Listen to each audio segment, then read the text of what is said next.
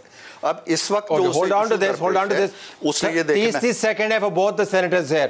So کل کوئی بہت غیر معمولی تو آواز آپ کو کورٹ سے اٹھتی نظر نہیں آئے گی، اس کے علاوہ جو کورٹ سے ہمیں سنائی دے رہی ہے کہ 90 دن کے اندر انتخابات کروانے، کلاک تو ٹک کر رہی ہے، اگر اس لحاظ پہ آپ جائیں تو پھر میں سمجھتی ہوں کہ وہاں معاملات بھی جلدی ہی ان کو کرنے پڑیں گے، لیکن وہ جو اب یہ جو کیس ہے اس پودے کے بارے میں ہے جو کہ 2011 سے لگایا گیا، شاید اس سے پہلے تھا، تو وہ زقوم جو اسلامی لحاظ سے جہنم میں اگنے والا درخت ہے، لیکن نام اس کو دیا گیا ریاست مدینہ کا۔ یہ سب سے بڑا ظلم ہو۔ کل دیکھیں کانسٹیٹیوشن بڑا کلیئر ہے، الیکشن ود ان 90 ڈیز ہوں گے، اس وقت نہیں ہوں گے جب آل آؤٹ وار ہو، کوئی ایسی وار نہیں ہے، نہ سیکیورٹی کی صورتحال اتنی زیادہ خراب ہے۔ میرا خیال یہ ہے کہ سپریم کورٹ جو ہے وہ الیکشن کے آرڈر کرے گی، جو صدر صاحب نے پہلے سے